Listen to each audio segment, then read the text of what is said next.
को समझाता है गाफिल इख्तितामे जिंदगी दर हकीकत मौत है सबह दवामे जिंदगी मौत को समझाता है गाफिल इख्तितामे जिंदगी যারা গাফিল আছে যারা আখিরাত থেকে গাফিল তারা মনে করে যে মৃত্যু সবকিছু শেষ হয়ে যাবে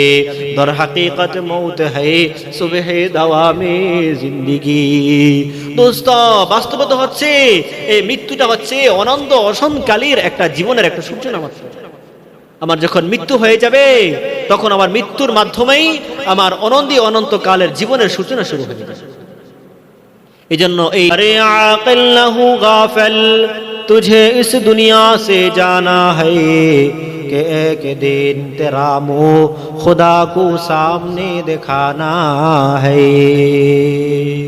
ओ गाफिलरा वही गाफिलरा सुन रखो अरे आकिल নহু गाफिल तुझे इस दुनिया से जाना है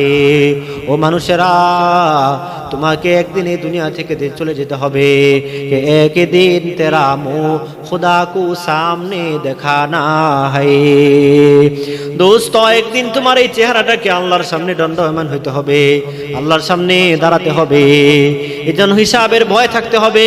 মৌত কো সমঝাতা है আযাব আল্লাহর ভয়ঙ্কর শাস্তি দেখে মানুষগুলো হয়রান আর পেরেশান হয়ে যাইতেছে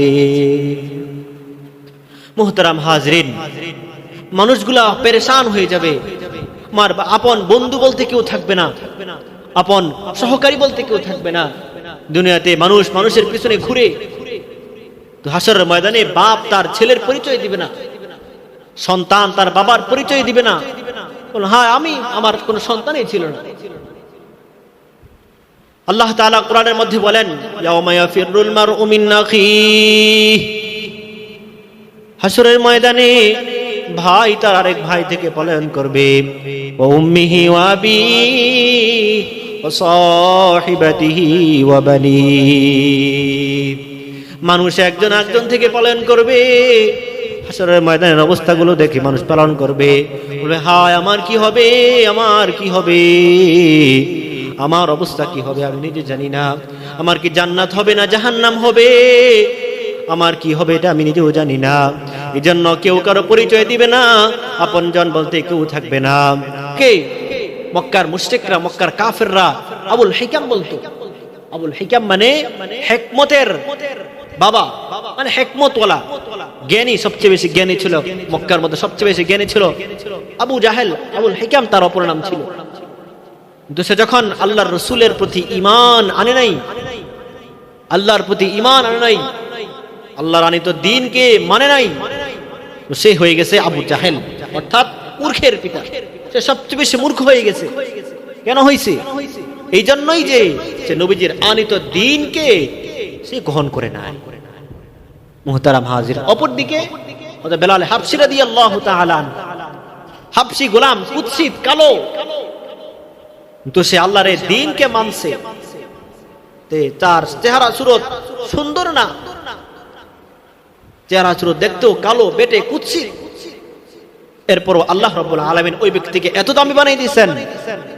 নবীজি সাল্লাল্লাহু আলাইহি ওয়াসাল্লাম যখন মেরাজে গেছেন যাওয়ার পর সকালবেলা বলতেছেন বেলাল তুমি কি আমল করো জান্নাতে আমি তোমার জুতার পায়ের আওয়াজ শুনেছি জান্নাতে বেলাল রাদিয়াল্লাহু তাআলা নূর জুতার পায়ের হাঁটার আওয়াজ পাইছে রাসূল কেন পাইছে বেলালের তো সুন্দর চেহারা সুন্দর ছিল না গোলাম ছিল ঠোঁট মোটা ছিল কেন হইছে যে আল্লাহর উপরে ঈমান আনছে নবীজির উপরে পূর্ণ আস্থা এবং বিশ্বাস রাখছে সূরা কাহফের মধ্যে আল্লাহ তাআলা স্পষ্ট বলে দিতেছেন ওয়াউদিআল কিতাবু ফাতারাল মুজরিমিনা মুশফিকিনা মিম্মা ফীহি প্রত্যেকটা ব্যক্তির সামনে প্রত্যেকটা ব্যক্তির আমলনামা খুলে দেওয়া হবে ফাতারাল মুজরিমিনা মুশফিকিনা মিম্মা ফীহি যারা দুনিয়াতে অপরাধী আছে যারা দুনিয়াতে অপকর্ম করেছে আল্লাহর রাসূলের বিধান মতো জীবন পরিচালনা করে নাই আল্লাহর হুকুম মতো জীবন পরিচালনা করে নাই তারা হয় দেখে তাদের আমলনামা দেখে হয়রান আর পেরেশান হয়ে যাবে আল্লাহ তাআলা কোরআনে বলেন ফাতারাল মুজরিমিন যারা অপরাধী আছে তারা আমলনামা দেখবে, মুশফিকিনা মিম্মা ফি, এই আমলনামাগুলো দেখে তারা হয়রান আর পেরেশান হয়ে যাবে। ওয়া ইয়াকুলুন, তারা বলতে থাকবে, মা লিহাদাল কিতাবু লা ইউগাদিরু সগীরাতান ওয়ালা কাবীরা ইল্লা আহসাহা। আরে এটা কেমন কিতাব, যে কিতাব লা ইউগাদিরু সগীরাতান ওয়ালা কাবীরা, দুনিয়াতে একটা ভালো কাজ যেটা করেছি ওই ভালো কাজটাও ছাড়ে নাই, ওয়ালা কাবীরা, বড় বড় পাপ বড় বড় নেক আমল যেগুলো করেছি এগুলোও ছাড়ে নাই। লা ইউগাদিরু সগীরাতান ওয়ালা কাবীরাতান ইল্লা আহসাহা ওয়াজাদু মা আমিলু হাজিরা। হাসরের ময়দানে দুনিয়াতে মানুষ যা করেছে, যা নেক আমল করেছে, বদ আমল করেছে, সবগুলো হাসরের ময়দানে মানুষ দেখতে পাবে। ওয়ালা ইয়াজলিমু রাব্বুকা আহাদা।